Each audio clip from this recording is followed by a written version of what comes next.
सुनील कालरा जी, मुख्य संपादक एवं प्रबंध निदेशक, hospitality India publications, Shri Kishore Kumar काया जी, स्वागत होटल, श्री धनंजय रेग्मी, मुख्य कार्यकारी अधिकारी, नेपाल पर्यटन board, Shri Chandra Prasad Dhakal, senior vice president, FNCCI Nepal एवं चेयरमैन, चंद्रगिरी हिल्स नेपाल, श्री अनिल कुमार साहू, प्रबंध निदेशक, छत्तीसगढ़ पर्यटन बोर्ड, श्री केवी काचरू, मानद अध्यक्ष और प्रमुख सलाहकार, दक्षिण एशिया रेडिसन होटल साहब, डॉक्टर RN कालरा, अध्यक्ष और CEO कालरा अस्पताल कार्डियोलॉजिस्ट, डॉक्टर राजेंद्र बाली, अध्यक्ष बाली nursing home.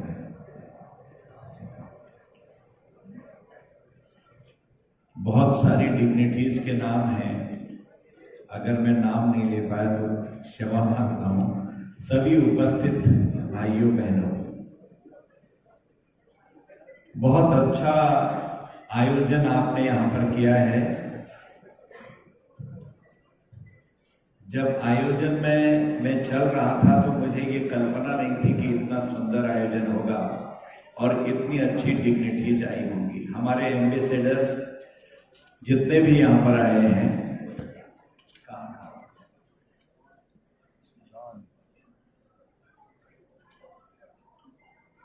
Nepal, Sudan, Azerbaijan, सभी लोग हमारे गेस्ट हैं। थोड़ा आपको हिंदी समझने में तकलीफ होगी, डोंट वरी। एंड अफगानिस्तान,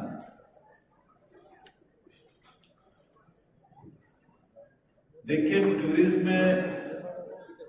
एक ऐसा क्षेत्र है जो दिलों को जोड़ता है। हम लोग एक दूसरे की संस्कृति को जानते हैं।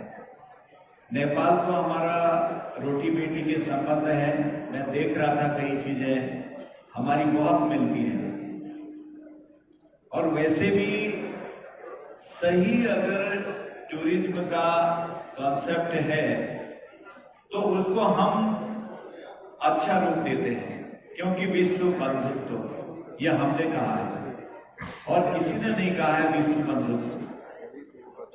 माता की जय हम कहते हैं, कोई नहीं कहता है। हम हमेशा जोड़ते हैं, हर एक को जोड़ने का काम हम करते हैं, और ये टूरिज्म का काम भी है। हम जाते हैं, कल्चर से मिलते हैं, वहां का हम जो रस्म रिवाज है उसमें एकाकार होते हैं। आपने देखा होगा कई हमारे फॉरेनर्स आ जाते हैं, वो रंगोली, पिछोड़ा, घाघरा या हमारी साड़ियां यहाँ का पहनते हैं बहुत जगह। और कई जगह आप बाहर जाते होंगे, जैसे बाली में है या अन्य जगहों पर है, वहां तो मॉरिशस है, वहां तो बिल्कुल कल्चर ऐसा लगता है कि आप बाहर है नहीं। अब कनाडा भी मैं गया था तो वहां भी देखा कि पूरा भारत छाया रहता है। हमको बीच में जरूर कष्ट आया, कोरोना की वजह से हमारा टूरिज्म सेक्टर थोड़ा नीचे आया, लेकिन कुछ देशों ने उसमें अपने को बचाया और कुछ देश उसमें लड़खड़ा गए। वो मुझसे बेहतर आप लोग जानते हैं। कुछ देशों की हालत तो ये हो गई टूरिज्म के कारण कि उनके राजा कहो या राष्ट्राध्यक्ष कहिए या प्रधानमंत्री कहिए, वो आगे आगे भाग रहे हैं और पीछे से लोग दौड़ रहे हैं। मैं नाम नहीं ले रहा हूं किसी कंट्री का, हटाओ, मारो, भगाओ। तो अपने आर्मी कैंप में, नेवल कैंप में जाके लोगों ने अपनी जान बचाई। मैनेजमेंट की बात है, अगर आपका होटल ठीक मैनेजमेंट नहीं कर रहा है, आप लड़खड़ा जाएंगे। अगर आपका परिवार में ठीक मैनेजमेंट नहीं है, 4 बेटे हैं आपके, एक ही बेटा काम कर रहा है, 3 लोग मस्ती मार रहे हैं, तो धीरे धीरे धीरे आप लड़खड़ा जाएंगे। आपका प्रतिष्ठान कोई भी हो, ठीक मैनेजमेंट नहीं है, ठीक व्यवस्थाएं नहीं है, तो वो भी धीरे धीरे बिखर जाएगा। ऐसे ही अगर राजनीतिक शक्ति किसी के पास हो, वो ठीक तरीके से किसी को देश की एक प्रतिष्ठान मान के चलिए, एक परिवार मान के चलिए, ठीक व्यवस्था करता हो, तो आप धीरे धीरे धीरे धीरे तकलीफ में भी उबर जाएंगे। हारिए न हिम्मत विसारिए न राम, हमारे वहां कह रखा है। वैसे तो सारी चीजें जो होना है वो होके रहेगा। मुझे आज आना था, जाना कहीं और था, लेकिन यहाँ याद आई तो पहले से बात हुई, नई कार्यक्रम में आप ही को आना है। तो एवरीथिंग इज प्रीडेस्टिन्ड, आप सब जानते हैं, विद्वान लोग हैं, पूर्व निर्धारित है सब चीजें उसमें। आपको पता होगा, अगर कभी गरीबी भी आ जाए, भूखमरी की नौबत भी आ जाए, आप इंडेक्स को पढ़िएगा, मैं समझता हूं कि 1 साल तक हमको कुछ न भी करें, इसी रफ्तार से भोजन मिलते रहेगा। जिसका जो काम चल रहा है वैसे ही हम करते रहेंगे। ये इस टाइप का मैनेजमेंट हमारे वहां हुआ है। मैं अभी डिफेंस एक्सपो हुआ था हमारा गांधीनगर में, मेरे पास एमओएस डिफेंस का काम भी होने के कारण मैंने देखा कि जितने भी डिफेंस मिनिस्टर आए थे उनके साथ हमारा इंटरेक्शन होता है। उनकी स्थिति क्या है, हमारी स्थिति क्या है, लेकिन कोई ऐसा देश नहीं था, करीब 40-45 देश आए थे जिसने भारत को धन्यवाद नहीं दिया। कहीं न कहीं हमने कुछ न कुछ दिया। और एक समय हमारी थी कि दे दे बाबा दे दे, कुछ तो दे दे। हम बाहर जाते थे, हम यहां बहुत बड़े हो सकते थे हिंदुस्तान में, हमारा रहने का तरीका प्रिंस की तरह हो सकता था, बड़े आदमी हो सकते थे, लेकिन बाहर हमारी कोई इज्जत नहीं, कोई नहीं पूछता था बड़े बड़े लोगों को भी जो अरबपति खरबपति है। लेकिन देखिए 7-8 साल में ये हालात हो गई कि आज सब भारत की तरफ देख रहे हैं और हम एक मीडिएटर का काम भी कर रहे हैं। कोई ऐसा व्यक्ति बताइए आप देश में या दुनिया में जिसका कहना सब मानते हो। हमारे पास है ना मोदी जी, जेलेंस्की साहब प्लीज स्टॉप इट, आपने देखा, पुतिन साहब प्लीज स्टॉप इट, मेरे बच्चे हैं उनको निकालना है, दोनों ने रोक दिया। आजकल अगर आप लड़ाई छुड़ाने जाएंगे, एक आध हाथ छुड़ाने वाला भी खा जाता है, लेकिन विश्वास देखिए, तिरंगा लगा के हम सब निकले, उतनी देर गोला बारूद बंद रहा।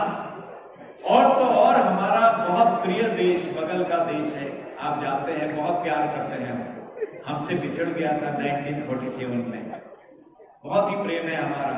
उनके बच्चों ने अपने वहां जाके कहा कि ये तिरंगे ने हमको बचाया है, इतनी बड़ी ताकत और शक्ति हमारे पास।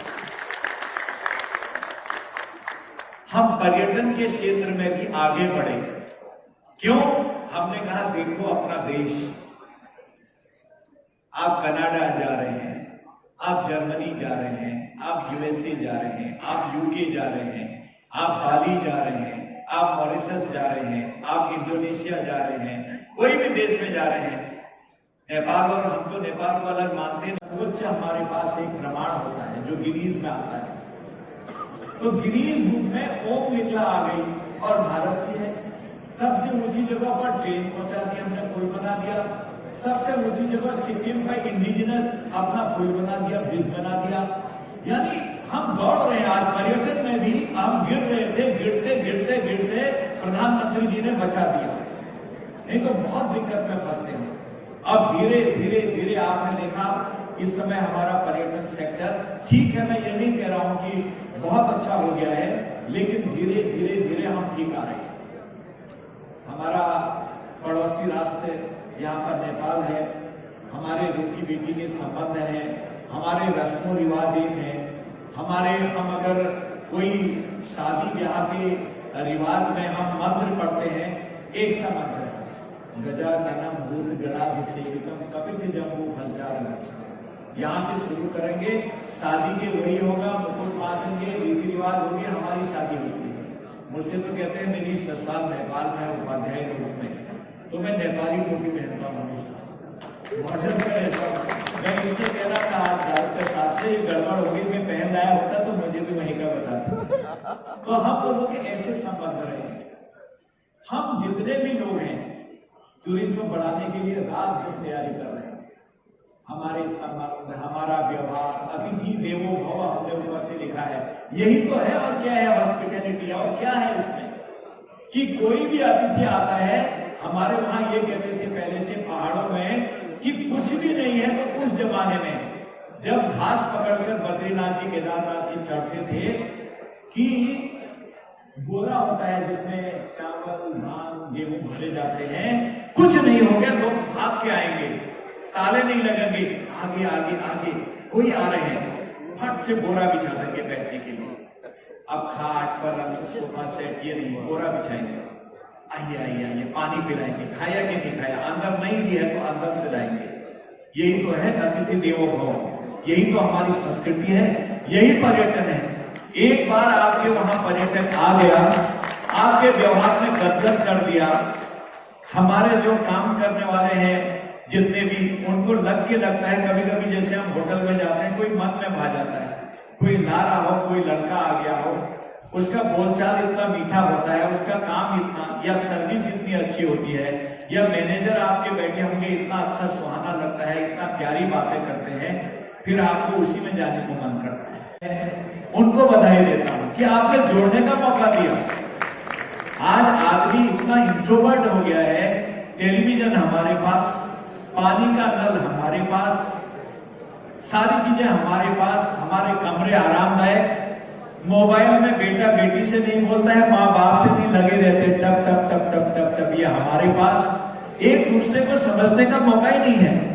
इतनी डिग्निटीज हमारे पास है, इतना अच्छा काम हम कर रहे हैं, एक मुश्त मिलकर हम विश्व में एक रिकॉर्ड बनाएंगे, वो देशों को अपने करीब लाएंगे जो हमको समझ नहीं पाए हैं, हम उन देशों को, वो देशों के करीब जाएंगे जो समझ नहीं पाए। एक ऑस्ट्रेलिया से आए थे मेरे पास, वो कह रहे थे भाई साहब जितना अच्छा यहाँ है भारत में, हम तो बाली भागते हैं, वहां से इंडोनेशिया भागते हैं, पता ही नहीं है यहाँ मार्केटिंग क्यों नहीं कर रहे। हमने कहा मार्केटिंग हो रही है, धीरे धीरे और तेज होगी। तो यानी कि हम लोग अपने को किस तरह से लोगों में परिचित कराते हैं और किस तरह से लोगों के बीच में ले जाते हैं, यही हमारा कौशल है। और उस कौशल के कारण, अपने व्यवहार के कारण, आप लोगों को आज जो आपकी सेवाएं हैं उसके कारण जो आज अवार्ड मिला है, ये इसके लिए मैं आपको बहुत बधाई देता हूं। विभिन्न देशों के एम्बेसडर्स भी यहाँ पर हैं, थोड़ी सी भाषा की प्रॉब्लम हुई होगी, मैं समझता हूं, मैं हिंदी ही बोलता हूं, जहां भी जाता हूं मैंने कहा दुभाषी आप बनेंगे, मेरी मदर टंग यही है, मेरा फ्लो भी इसी में आता है। I can speak English as well as Hindi, but मैं अपना जब भी बोलता हूं मैं हिंदी ही बोलता हूं। इसे भी तो आओ सीखो थोड़ा, कितना अच्छा है इसमें। धूम्र दंडिका, सिगरेट पिएंगे, धूम्र दंडिका, क्या समझ लेगा कोई, क्या समझेगा अंग्रेजी में। रेल में जा रहे हैं, लौ पथ गामिनी, कितना अच्छा है। और ये चश्मा है, कर्ण लिपिट, नासिका चिपट, नेत्र दर्शक यंत्र, कितना अच्छा, हंसी भी है, मजाक भी है। तो फील न करें इसको, मैं बोलता इसी को, मेरा फ्लो है, अगर आपको थोड़ी प्रॉब्लम हुई तो अगल बगल वाले समझा दीजिए। तो कहने का मतलब यह है कि हमारी भाषा में अभी देखिए सबसे बड़ी बात क्या हो रही है। आज 1 तारीख को एक इतिहास और हम रचने जा रहे हैं, शायद आपको मुझसे ज्यादा पता होगा कि G20 की अध्यक्षता माननीय मोदी जी संभाल ले, भारत संभालना यानी आप संभाल रहे हैं, हम लोग संभाल लें G20 का। ये ऐतिहासिक दिन है हमारे लिए।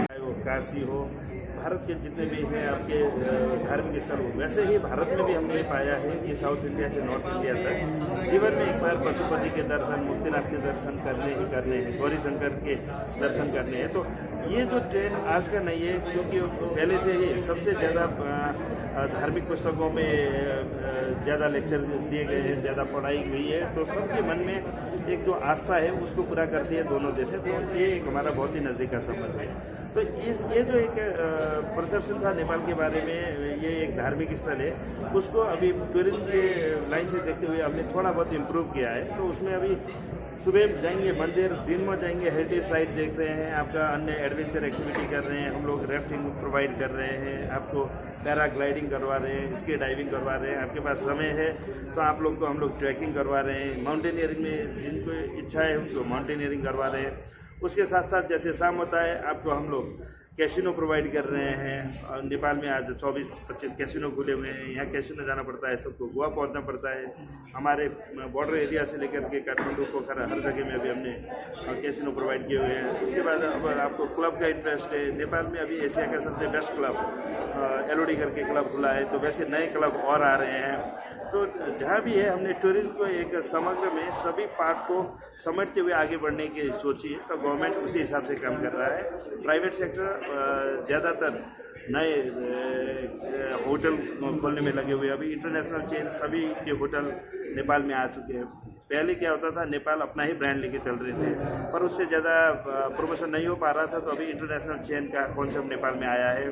तो नेपाल में अभी संसार के सभी ब्रांड ऑलमोस्ट आ चुके हैं और होटलों की संख्या बढ़ती जा रही है। तो आप क्या देखना चाहते हैं? आप जंगल सफारी करना चाहते हैं, वो भी हमारे पास है। आप माउंटेन में एक माउंटेन एक्टिविटीज़ है, रिवर है, मतलब ऐसा कोई जगह नहीं है, आप थल में हो, जल में हो या वायु में हो, हर जगह में हर प्रकार की एक्टिविटीज़ हमने अभी बढ़ाई हुई है। तो उसी के कारण अभी नेपाल के पर्यटन स्पेशली भारतीयों के बीच एक आकर्षक गंतव्य के रूप में। अभी 2 दिन पहले अर्थक्वेक का बहुत बड़ी त्रासदी देखा जाए तो एक बार फिर हुई है नेपाल के अंदर, तो कितने लोग की त्रासदी है, क्या गिनती रहती है, कितने लोग इसमें इफेक्टेड हुए हैं, क्या रहता है? इसमें ज़्यादा इफेक्ट नहीं हुआ है। ये नेपाल के सुदूर पश्चिम में डोटी करके एक हमारा एक स्मॉल जिला है, उसमें हुआ था, तो आया है, तो उसका थोड़ा बहुत प्रभाव रहा है। 6.5 तकरीबन का था, तो उससे ज़्यादा नुकसान कुछ घर, अब क्योंकि वो गांव के घर है तो वो छोटे मिट्टी और पत्थर के बने होते हैं, तो जब भूकंप जाता है तो उससे सेकिंग करते वक्त गिरते हैं, पर उससे ज़्यादा नुकसान कुछ नहीं हुआ है। व्यक्ति सेवा भाव से सेवा का कार्य कर रहा है, वो कोई मान सम्मान प्राप्त करने के लिए नहीं कर रहा, वो तो पूर्ण रूप से सेवा भाव से ही वो कार्य कर रहा है। लेकिन जब ऐसे लोगों को सम्मानित किया जाता है तो कहीं ना कहीं समाज में सही मापदंड बने, वो कार्य समाज को बनाने का, समाज को सही रास्ता दिखाने का जो कार्य है वो भी पूर्ण होता है। और हमारे देश की तो परंपरा है कि सेवा भाव से जो भी कार्य किए जाते हैं वो कार्य ईश्वर प्राप्ति का एक वो मार्ग भी है, भक्ति मार्ग है, लेकिन भक्ति मार्ग के साथ सेवा का भी मार्ग है। और जो भी लोग भक्ति मार्ग में सम्मिलित हैं, स्वामी जी की तरफ देखते हुए मैं कहूँगी, जो भी लोग भक्ति मार्ग में काम करते हैं वो लोग सेवा भाव से नारायण सेवा का भी काम करते हैं। यही इस देश की परंपरा है, क्योंकि हमने किसके कर्म कितने साथ है वही ये पथ को निर्धारित करेगा। तो सेवा सिर्फ सेवा के लिए, कुछ निस्वार्थ सेवा जिसको कहा जाता है। एक प्रसंग मैं आपसे जरूर शेयर करना चाहती हूँ।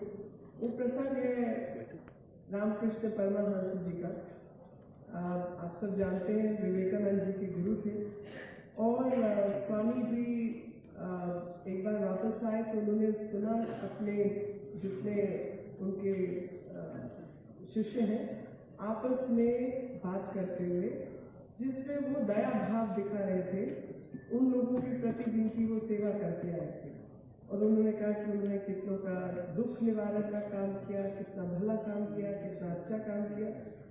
तो स्वामी जी ने उनको रुककर थोड़ा दबता और कहा कि तुम कौन होते हो किसी को कुछ देने वाले, और हम कौन होते हैं किसी की सेवा करने वाले। वो नर ही नारायण है, और उस नारायण के भाव से जो प्रेरित है वही नर सेवा कर रहा है, और हमारी प्रेरणा सिर्फ सेवा है, बाकी हम किसी का कुछ करने वाले नहीं है। हम तो निमित्त मात्र हैं कि हम ईश्वर के कार्य में जुड़े हुए हैं। तो आज जो फाउंडेशन काम कर रही है वो फाउंडेशन भी यही काम कर रही है, और संत ईश्वर फाउंडेशन वही ईश्वरीय कार्य में सम्मिलित है जिसकी हमें अपने पूर्वजों से लगातार प्रेरणा मिली है।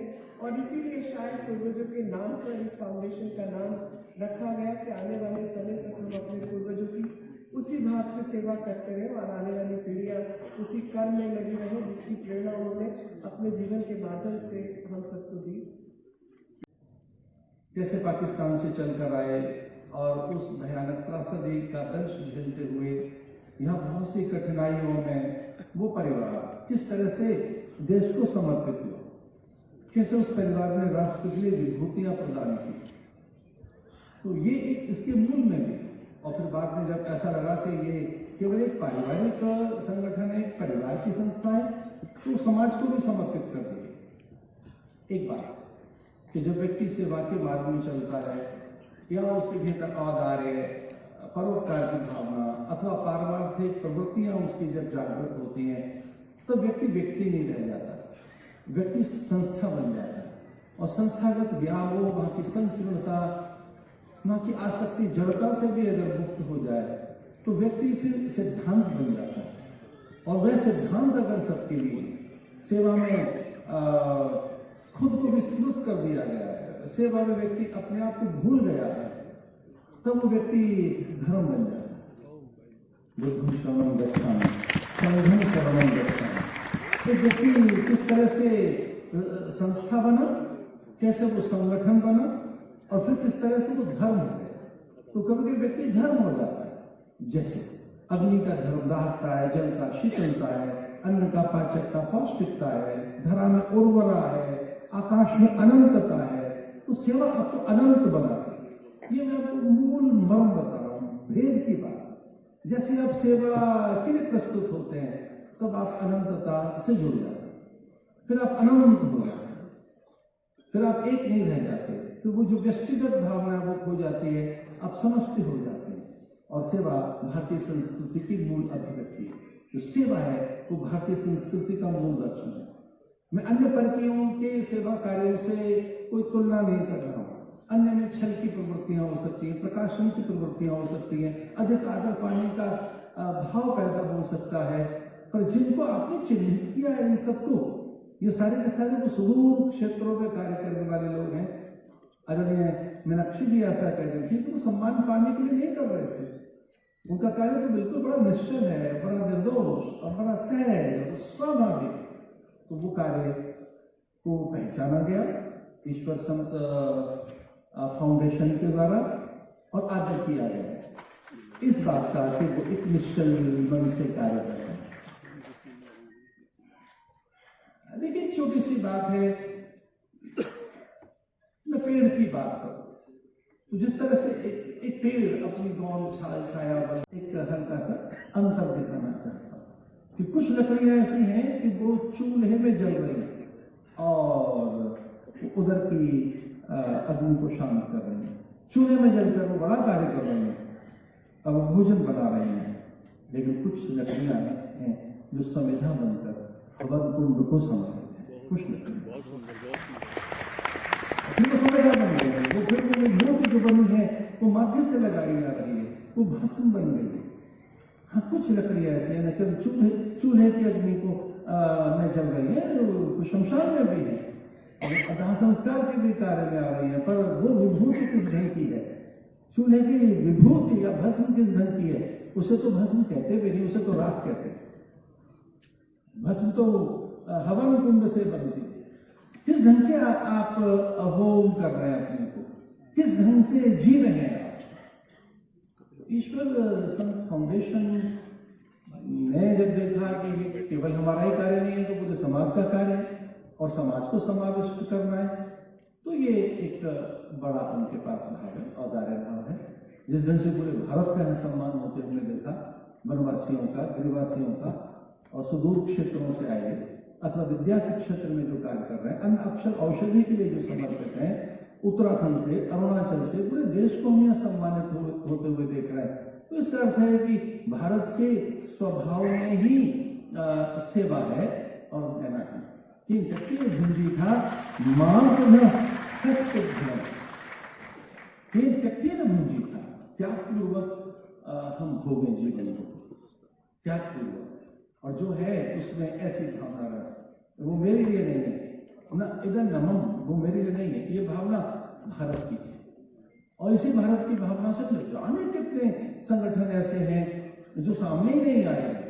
जिस ढंग से हम गांव की सेवा के लिए हैं, दीन दरिद्र के लिए, उपेक्षित अभाव ग्रसित के लिए, अथवा हम अन्यों के लिए जिस ढंग से हम समर्पित हैं, हम तो ऐसा भी मानते हैं कि सारे अंश मेरे लिए नहीं, वो अंश दूसरों के लिए। तो मैं इस अवसर पर ईश्वर संत फाउंडेशन को इस सम्मान के आयोजन को देखकर बहुत ही आनंदित हूँ। आप में से भी बहुत से लोग ऐसे हैं जो बड़े कार्यों में समर्पित हैं। बस हम अपने कुछ अंशदान करें, समय का दान करें और उन तक हमारे वस्तु, पदार्थ, द्रव्य, विचार, निधि, संस्कार अथवा हमारा समय और उसका अंश पहुंचना चाहिए जो उस जिनके पास आवश्यकता है। बात पूरी कर रहा हूँ ये कहकर कि किस ढंग से कोरोना काल में पूरे देश में अन्न के भंडारण खोल दिए गए। लेखी जी ने प्रधानमंत्री जी की बात कही तो मैं तो चकित था।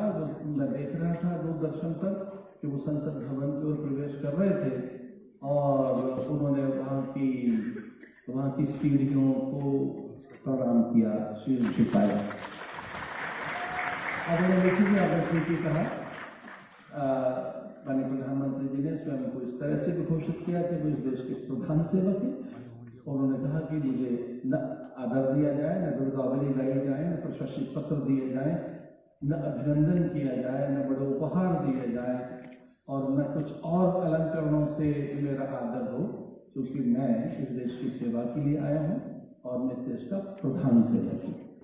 उन्होंने प्रधान सेवक कभी उन्होंने अपने आप को चौकीदार कहा, कभी उन्होंने अपने आप को कृषक कहा, कभी उन्होंने अपने आप को माली कहा, कभी उन्होंने ऐसा भी कहा कि मैं आपका सहचर हूँ। और उस पूरी सेवा प्रवृत्तियों में जिस ढंग से आज देश खड़ा हुआ है इन 8 वर्षों में, आप भी उस दल का एक सक्रिय प्रभावी हिस्सा हैं।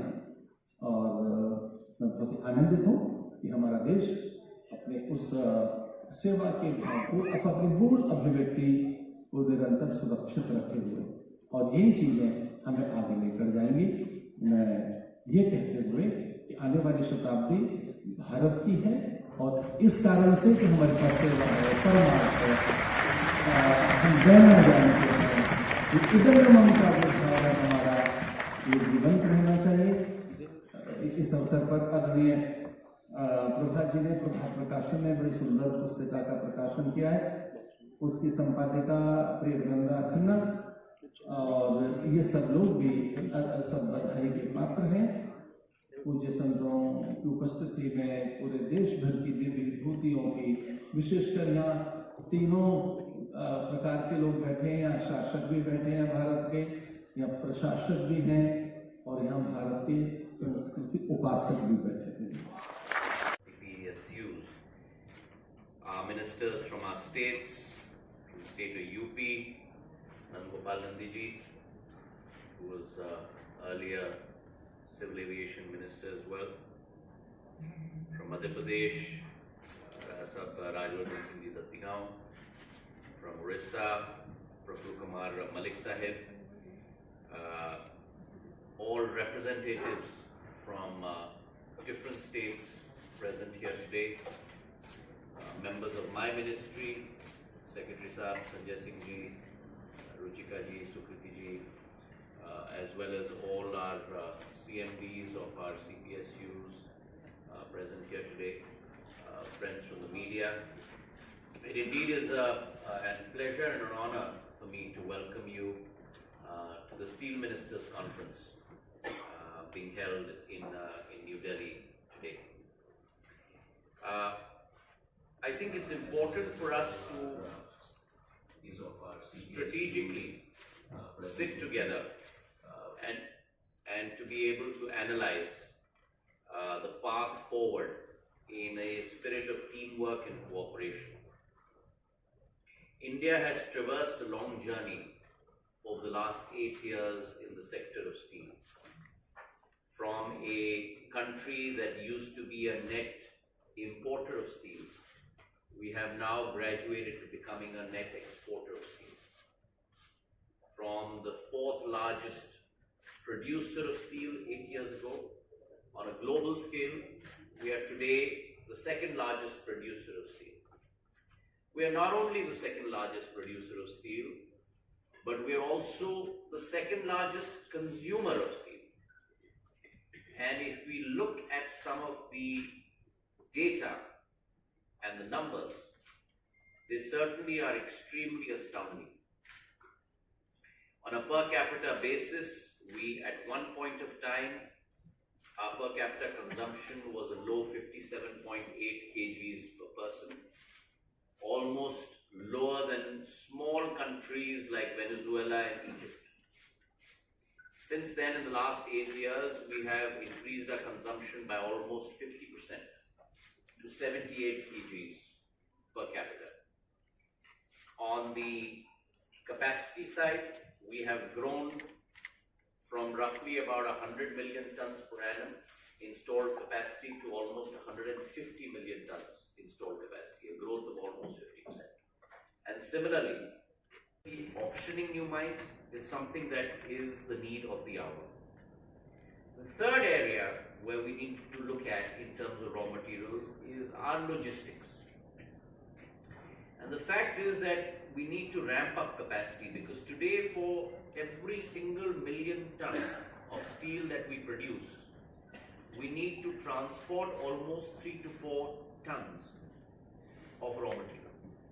And I think that's why it's important to look at alternatives such as slurry pipelines, conveyors, which are closer to the raw material pithead to be able to transport that raw material. The fourth, and undeniably a reality that stares us in the face, is to look at the option of scrap. Now, scrap today is limited. So therefore, you've got to look at a complementary strategy as well as a substitution strategy.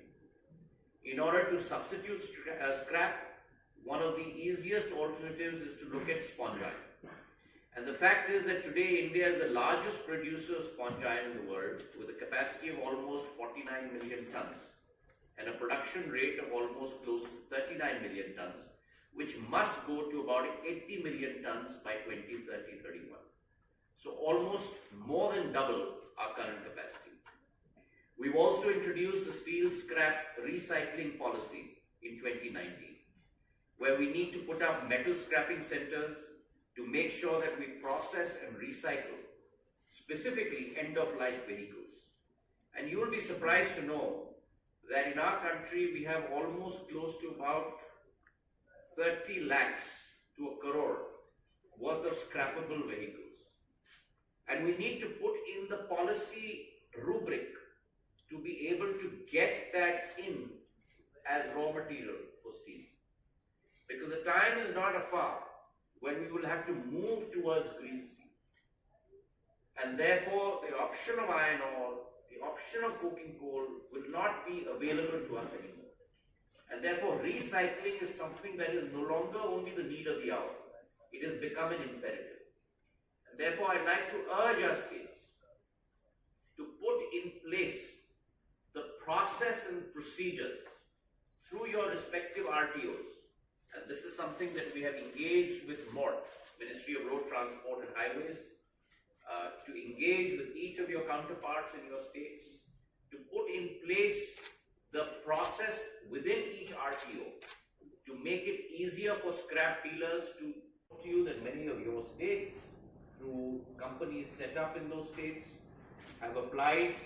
79 applications have been received from 35 companies, totaling almost an investment of 42,030 crores, looking at a capacity addition of almost 26 million tons over the next 5 to 7 years, and looking at job creation of almost 70,000 direct and indirect jobs. Tremendous opportunity for all of us to take advantage of. And along with the PLI scheme, I think we are set as we enter the Amrit Kal to the Shatabdi Kal era of India's development. And therefore, we have to look at India at 2047. Our policies have to be aimed at that, our production levels have to be aimed at that, our environment sustainability norms have to be aimed at that. And while I talk about environment sustainability, the Prime Minister from the Red Fort on the 15th of August 2021 highlighted the issue of the circular economy. It's very important for us to understand that we cannot be at odds with nature anymore. We have to share a symbiotic relationship with nature. And therefore preserving nature, ensuring that we are not violating nature, must become our cornerstone of our policy in the days to come. It's also very important to understand that the linear model of economic growth cannot work anymore. And what is the linear model? The linear model is one in which you follow a policy of take, make and dispose. That policy today has become redundant across the world, and I think the earlier we accept that, the better it will be. Natural resources are obviously finite, and therefore we must look at a new policy framework wherein we recycle, we respect nature, and I'm glad to report that under the Zero Waste, Zero Harm policy project between Niti Aayog and the Government of India, we have produced the first national highway being made with steel slag. This also not only saves rupees in terms of cost of construction, but it also increases the life of the road and is environmentally sustainable.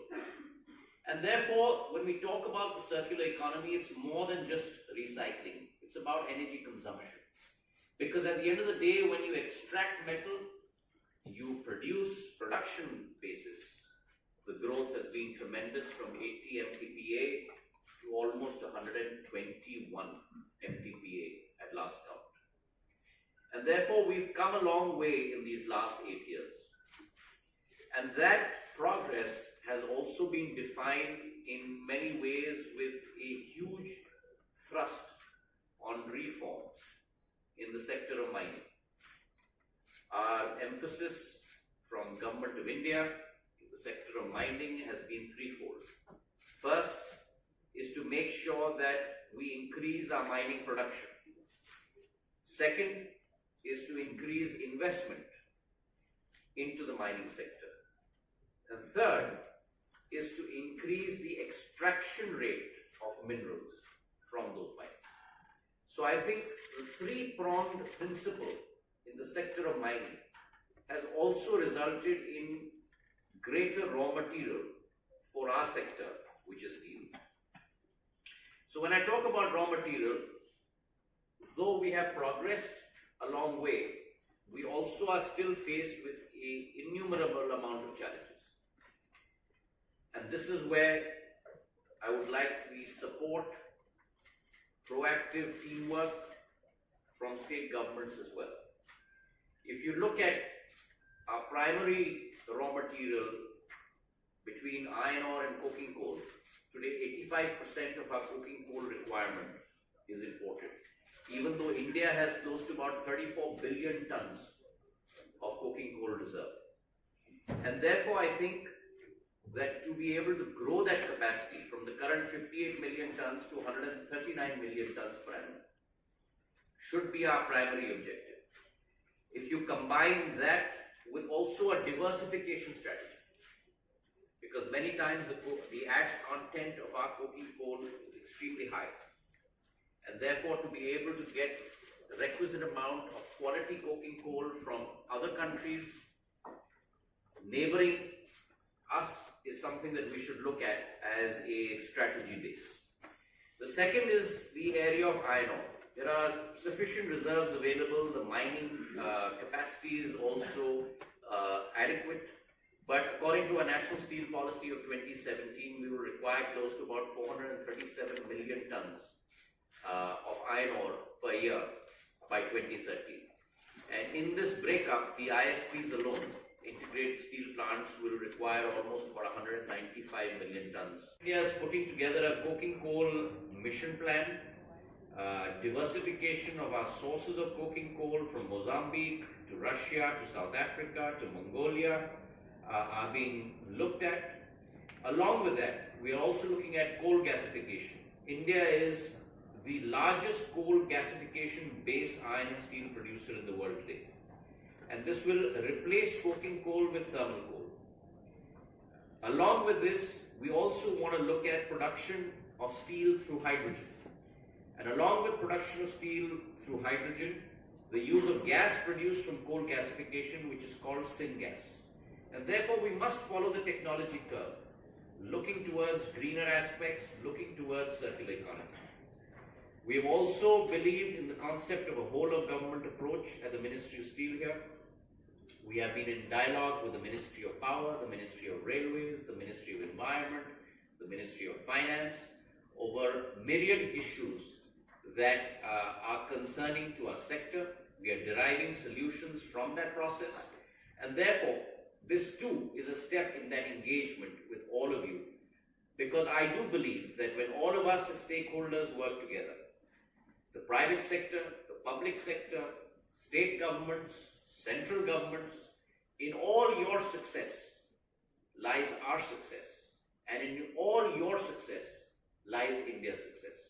So with those words, let me welcome you to the Steel Ministers Conference, and I look forward to many interesting discussions throughout our day, and many nuggets that we can gain from all your perspectives to chart a common path forward to make sure that India grows in the sector of steel production in the world. Thank you very much. माननीय मंत्री जी के इस उद्बोधन के बाद मैं इस्पात मंत्रालय के सचिव श्री संजय कुमार साहब को आमंत्रित करता हूँ कि वे विशेष प्रस्तुति के द्वारा स्टील सेक्टर की सारी उपलब्धियों, कमियों और आगे की आवश्यकताओं के बारे में हमें रूबरू कराएं। सर।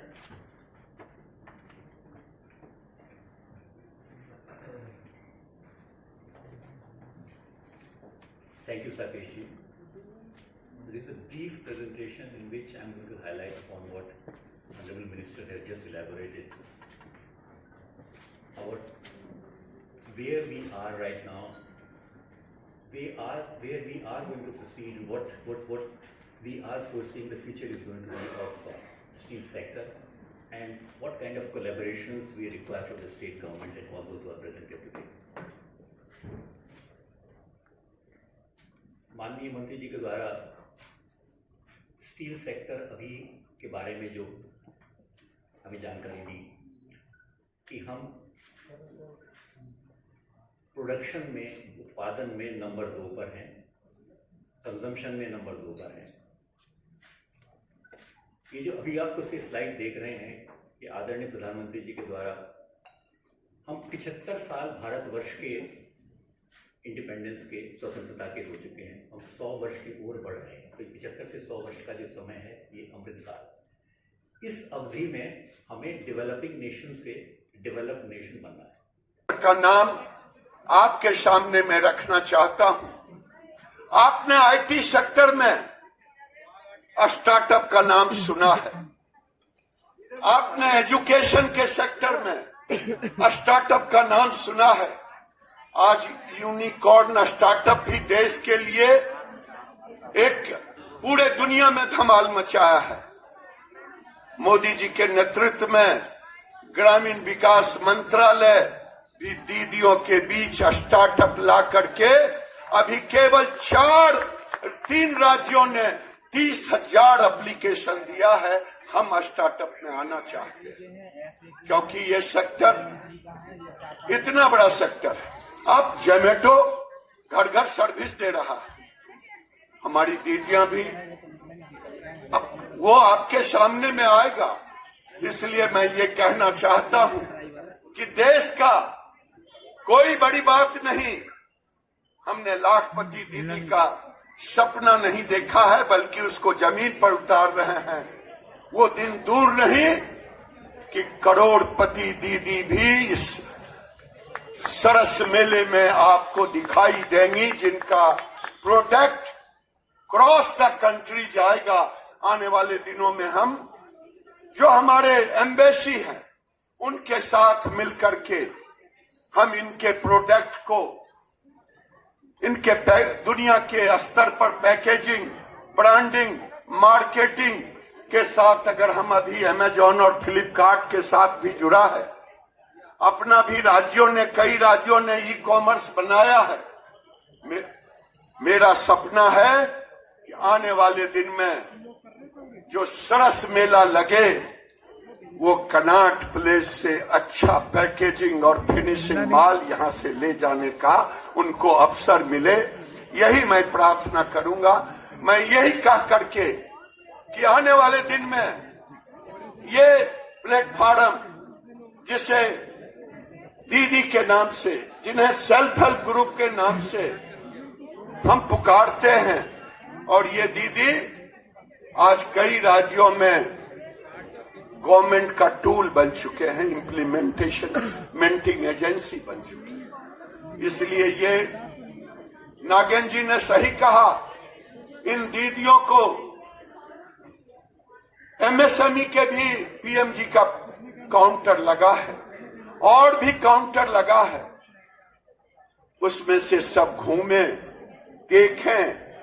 आज एक और बात मैं इस मंच से कहना चाहता हूं, दीदियों ने भी मोदी के संकल्प को पूरा करने का, उनका ई गवर्नेंस, आज किसी भी बैंक से रिजर्व बैंक के डेटा को देखें, मैं किसी का नाम नहीं लूंगा, न एमएसएमई सेक्टर का नाम लूंगा न अन्य सेक्टर का। पहले 2014 में 9.58% एनपीए था इस सेल्फ हेल्प ग्रुप का।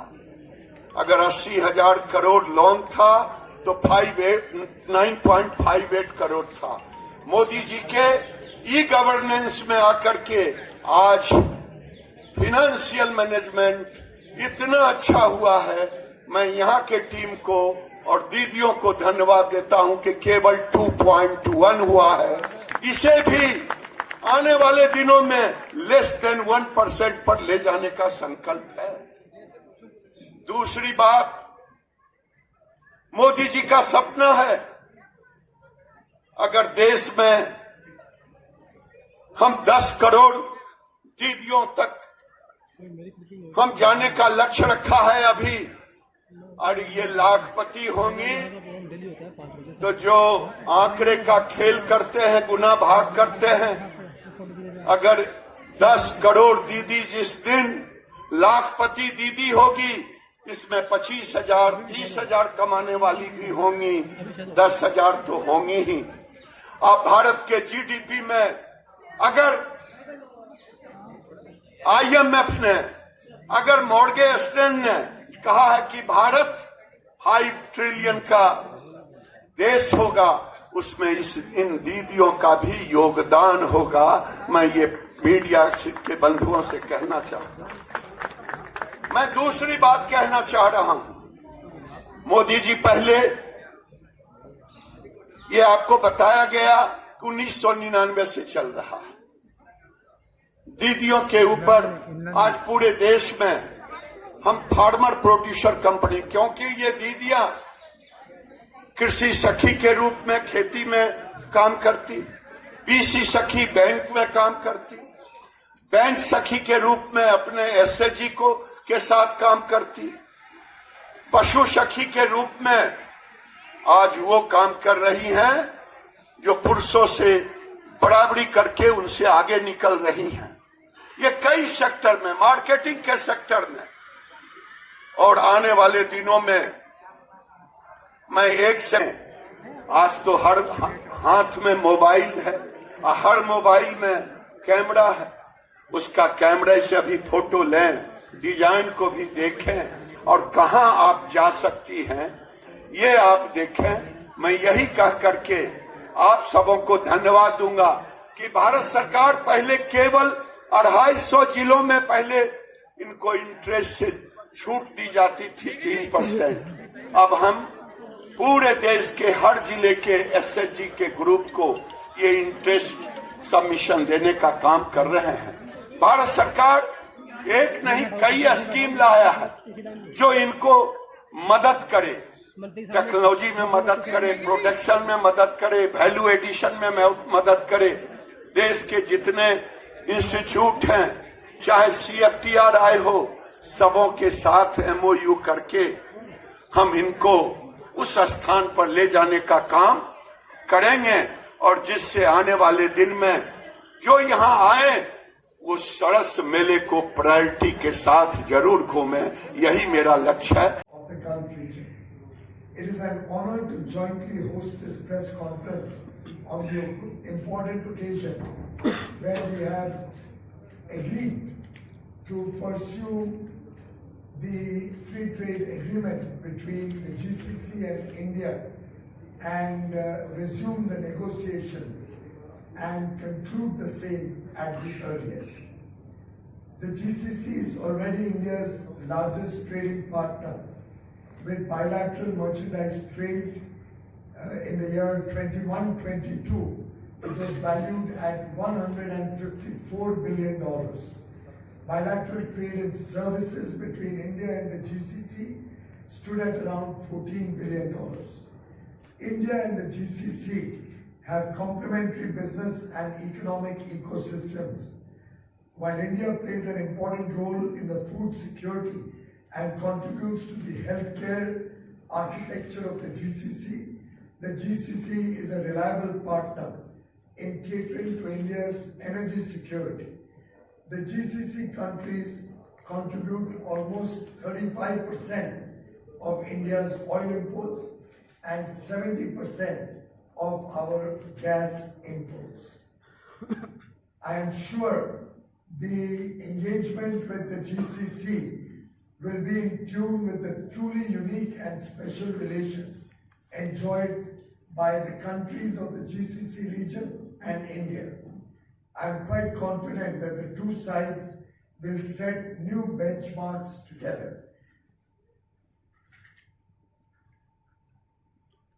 On this happy note, may I invite His Excellency Dr. Naif Falah M. Hajra to make his comments. Thank you.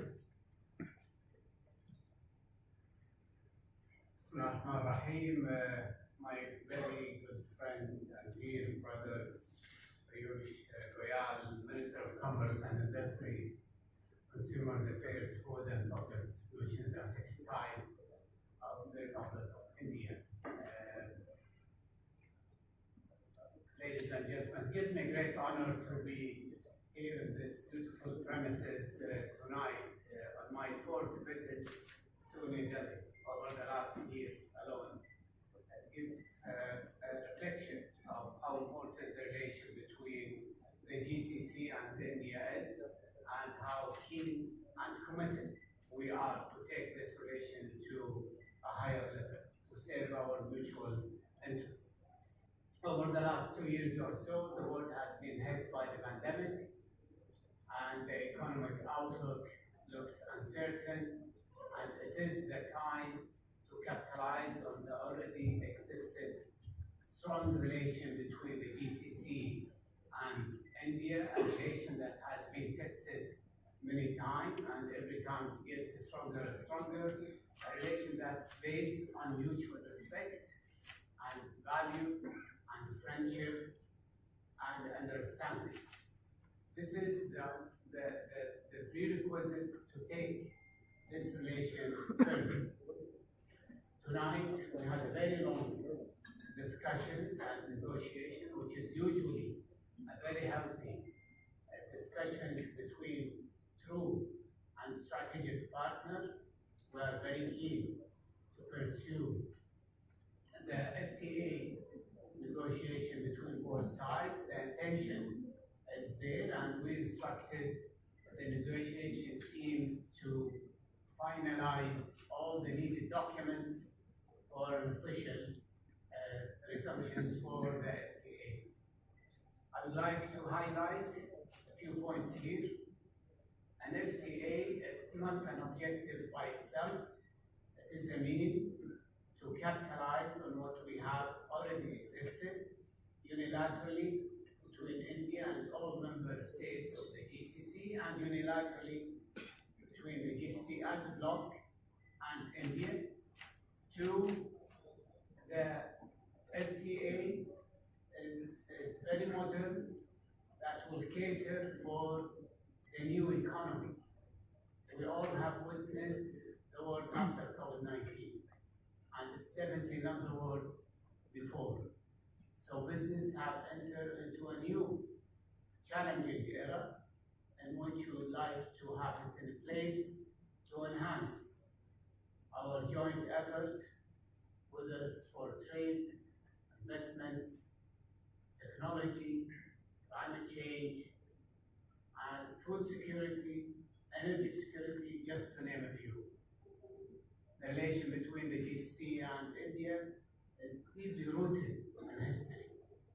We very much appreciate the contribution made by the Indian expat living in the GCC countries and contributing to the GCC economy and vice versa.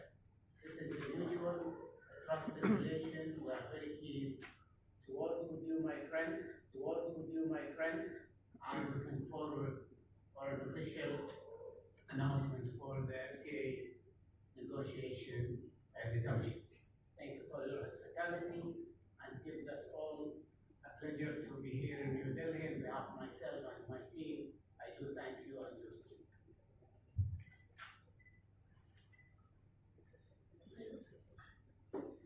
Is even more important and should be primary in the minds of communicators. I'm happy to share that in the background of fake claims circulating in media during the COVID crisis, we established a fact-check unit in the Press Information Bureau of Government of India to counter unverified claims and present truth to the people. Doordarshan and All India Radio have also institutionalized their own mechanisms to check facts before going to masses. You would agree with me that for responsible media organizations, maintaining public trust should be the highest guiding principle. Our public broadcasters, Doordarshan and All India Radio, have always stood by the truth and have won people's trust for their truthful reporting. Coming to today's theme, media's role during the time of crisis becomes very critical as it directly concerns saving lives. Thanks to the new technologies and the resolve of the Government of India, disaster management services have significantly improved in the last few years. Media is at the core of national disaster management plans, as dissemination of timely information on weather forecast and warnings regarding cyclones, floods are critical in averting and preparing citizens for foreseen events. Doordarshan and All India Radio led from the front in such situations by informing people about the safety measures and relief operations of the government. Media needs to report with responsibility in the cases of earthquake, fire, and more importantly, terrorist attacks. Media must ensure that any live reporting in case of terrorist attack should not provide clues to the attackers and facilitate their ill motives. COVID crisis has been the time of testing for all of us. Across the globe, we have not only faced such a crisis in the last 100 years, with 5 people confined to their homes, and due to lockdowns, it was media which connected them with the outside world. In such situations, providing right and timely information becomes media's responsibility. Again, the public broadcasters, Doordarshan and All India Radio, very satisfactorily delivered on their mandate of public service and stood strong with the people during the time of pandemic. Even the other Indian broadcasters and Indian media in general ensured that COVID-19 awareness messages, important government guidelines, and free online consultations with doctors reached everyone in every nook and corner of this country. Doordarshan launched a phone-in program, Doctors Speak, providing free consultations to people while answering their queries by the best of the doctors on panel. Braving their lives, our reporters ceaselessly covered stories on the spread of pandemic, safety and precaution measures, availability of health services, medicines, beds, oxygen, etc. Doctor Speak program was run in all major Indian languages. Success stories, inspiring work of corona warriors, doctors, nurses, sanitation workers, media persons, police and those all involved in essential services were showcased by Doordarshan and All India Radio. Doordarshan ran Mask Up India campaign throughout the pandemic period to create awareness on COVID safety measures. The work of public broadcaster was especially admirable in timely dissemination of information almost on real-time basis on oxygen availability for COVID patients and on educating the people on need for vaccination, including addressing the issue of vaccine hesitancy. The Prasar Bharati network lost over 100 employees to COVID, but this did not deter the organization for carrying on with its public service mandate. Here I want to underline that media should become a partner in the governance. This is the right time and the right forum to present my views where the leaders of media organizations from across the world have gathered.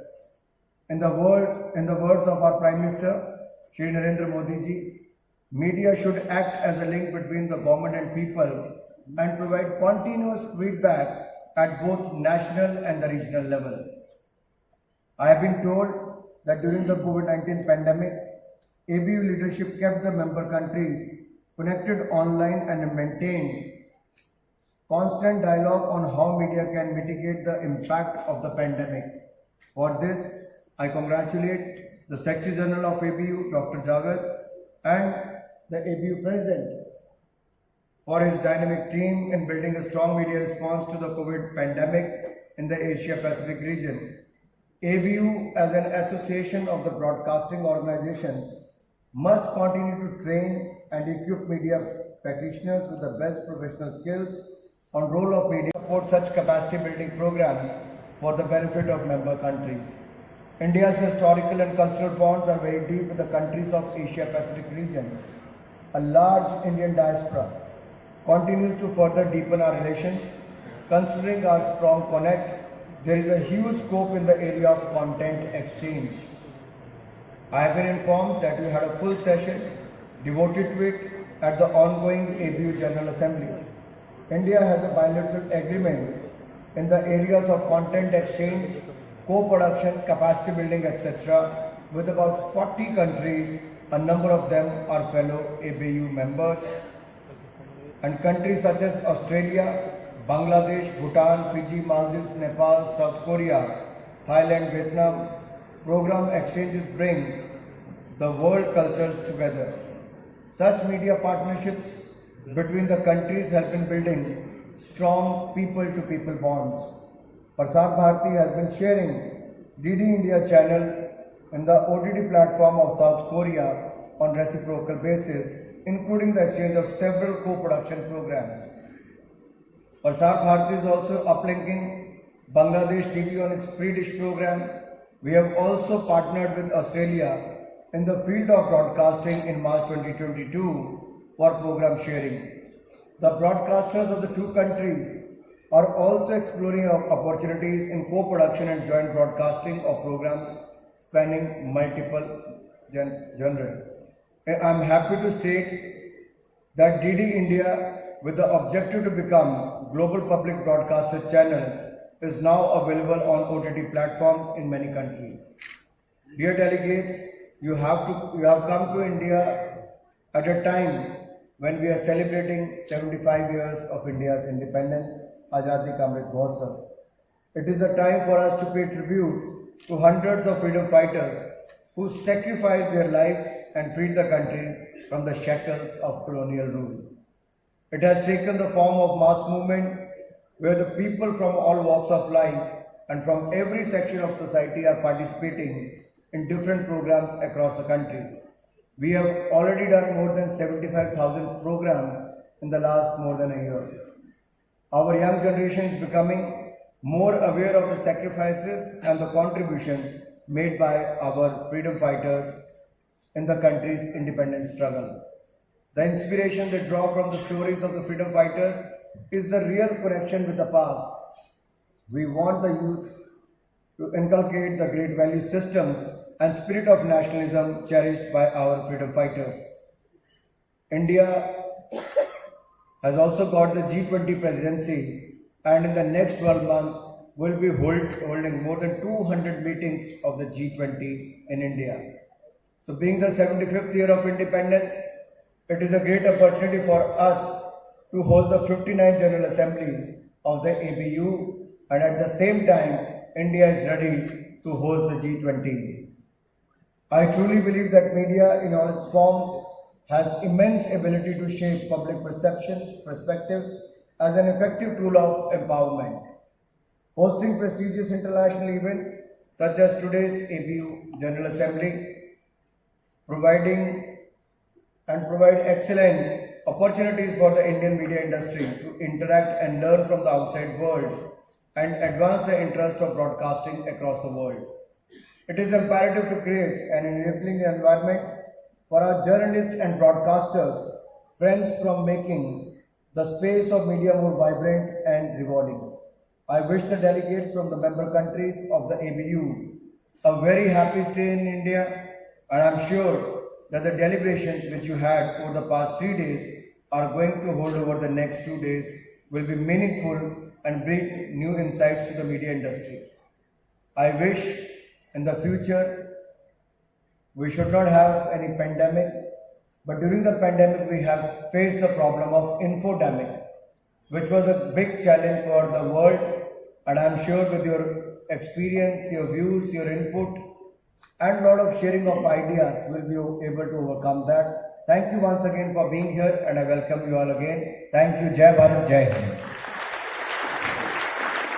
Thank you very much, sir. As reiterated by Honorable Minister, various arms of Prasar Bharati completely uphold